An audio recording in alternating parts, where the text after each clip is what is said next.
So have you ever caught yourself completely lost in a daydream about some massive life change? You know the ones. Maybe you're finally going to write that novel or launch that startup or, I don't know, train for a marathon? We all do it. But Antoine de Saint-Exupéry actually hit the nail on the head when he said, "A goal without a plan is just a wish." That quote perfectly captures our human tendency to kind of just get stuck in the passive realm of hoping. Wishing is incredibly easy, right? It literally requires zero friction. But actually transforming that static fantasy into a real, dynamic, breathing reality, well, that takes execution. Welcome to this explainer. Today, we're on a very focused mission to basically bridge that gap between where you are standing right now and exactly where you want to be tomorrow. We're stepping way past that vague, rah-rah motivation to uncover a rock-solid, science-backed toolkit for flawless execution. Together, we're going to completely rewire how you map out your biggest ambitions. Here is our quick roadmap for today's explainer. We'll cover goals versus mere wishes, the psychology of goals, SMART versus PACT goals, creating an action plan, and finally, the reverse planning method. Let's dive into Section 1, Goals versus Mere Wishes. To kick things off, let's break down the absolute core difference between just hoping for a better future and actually engineering it. Paul Segredo's work on entrepreneurial insight shows us that a wish is completely passive. It's really just a fleeting thought rooted in a static fantasy. A goal, on the other hand, that's an active, deliberate decision. It forces you right out of your comfort zone. Think about it. Passion without a plan is really just enthusiasm running around with no direction. When you only wish for things, you're essentially just waiting for life to happen to you. But when you set a goal, you are embracing a dynamic process, one that actually evolves as you adapt to obstacles and take real, measurable action. Moving right along to Section 2, the psychology of goals. Okay, so we know goals are active, but why exactly are they so effective inside our brains? Locke and Latham, they actually spent 35 years researching this goal-setting theory, and what they found is fascinating. When you are assigned a goal, or you assign one to yourself, it directly impacts your self-efficacy, which is basically your task-specific confidence. This research proves that your confidence directly mediates your ultimate performance. Here's a crazy thought. Just telling yourself to do your best actually causes your performance to drop. Why? Because doing your best is way too ambiguous. It has no external referent. Your brain literally needs a specific, challenging target to trigger high performance. So the absolutely crucial takeaway here is that specific, difficult goals function in the brain through 4 exact mechanisms. First, they direct your attention away from random distractions and toward what actually matters. Second, they literally energize your physical and cognitive output. Third, they prolong your persistence, so you end up working longer and harder. And fourth, they force your brain to arouse and discover task-relevant strategies. Picture a lumberjack assigned to cut exactly 30 trees in a single day. That specific hard number automatically triggers their brain to figure out the absolute most efficient way to swing the axe. That is the true psychological power of a structured goal. All right, Section 3, SMART versus PACT goals. With all that science in mind, I want you to think about your biggest ambition right now. Are the traditional goal-setting frameworks actually serving you well? I'm sure you've heard of SMART goals: specific, measurable, achievable, relevant, timely. Now, SMART goals are perfectly fine for short-term, predictable tasks. But for highly ambitious, long-term endeavors, like learning to code or completely pivoting your career, they actually tend to fail. And the reason is, you can't always predict the timeline or the exact metric of success for something that big. Enter PACT goals.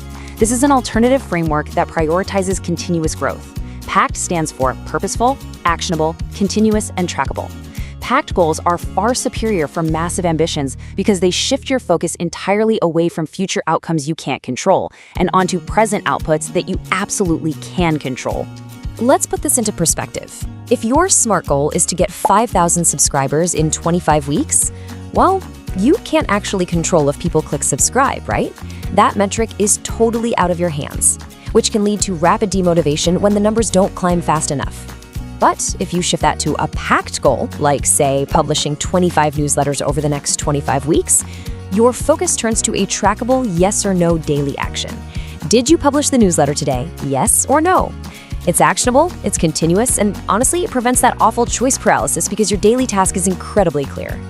Next up is Section 4, creating an action plan. Now that you've got a powerful PACT goal, you need the vehicle to actually get you there. We can build this map, connecting your current state to your destination using Asana's 6-step project management technique. This is great because it systematically transforms high-level objectives into assignable, concrete steps. First, obviously, you set that clear goal. From there, step 2 is identifying every single task required to hit your milestones. Third, you'll allocate your resources. We're talking budget, tools, team members. Then, you prioritize those tasks, highlighting the dependencies so you know exactly what must happen before something else can start. Fifth, you set your deadlines. And finally, you monitor and revise. Because let's be real, no plan perfectly survives contact with reality without a few little adjustments. But how on earth do you sustain the energy to get through all those steps? Well, Harvard Extension School psychology experts recommend a few key tactics to maintain your momentum. Perhaps most importantly, find motivation by leaning heavily on social accountability. Find a partner, join a community, just share your progress with someone. And crucially, you absolutely have to take the time to celebrate your small successes along the way. Celebrating isn't just about patting yourself on the back. It's a proven psychological tool that reminds your brain you have the wherewithal to actually cross the finish line. And finally, Section 5, the reverse planning method. So we arrive at the ultimate master strategy to bypass human error and the planning fallacy entirely. I want you to imagine for a second that instead of looking at the mountain from the very bottom, you are already standing right on the peak. What if you mapped your journey from your final destination all the way back down to your own driveway? This is known as reverse goal setting or backward planning. And guys, this isn't just a clever thought experiment. The data behind it is absolutely staggering. A 2017 university study by Park, Liu, and Hedgecock tested students using different planning methods. The results? Students who planned backward completed an incredible 91% of their tasks. Now compare that to just 79% for those who plan forward, like we normally do. Oh, and the backward planners also scored significantly higher on their actual exams. Planning backwards literally rewires your likelihood of success. So why does this work so beautifully? Well, forward planning, which is what almost all of us do, tends to force you into a state of anxiety. You start where you are, you constantly question if success is even possible, you totally underestimate how long things will take, and you get bogged down in useless busy work. But backward planning?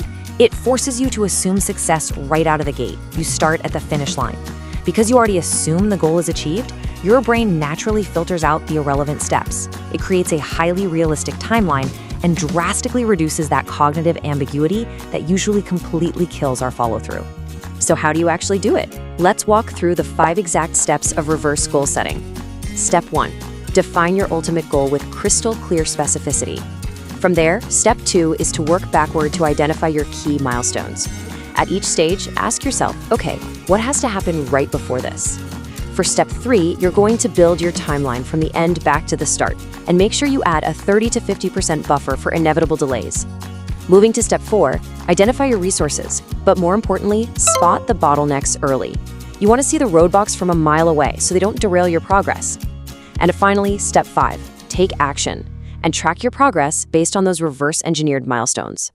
As the saying goes, success doesn't start where you stand today. It starts with a clear picture of tomorrow. Everything else simply falls into place right behind that picture. So here's my challenge to you to close out this explainer. Pick your most audacious, massive ambition right now. Define it as a continuous PAT goal. Then, draw your map backwards from tomorrow. If you already know you've succeeded, what's your excuse for not taking the very first step today?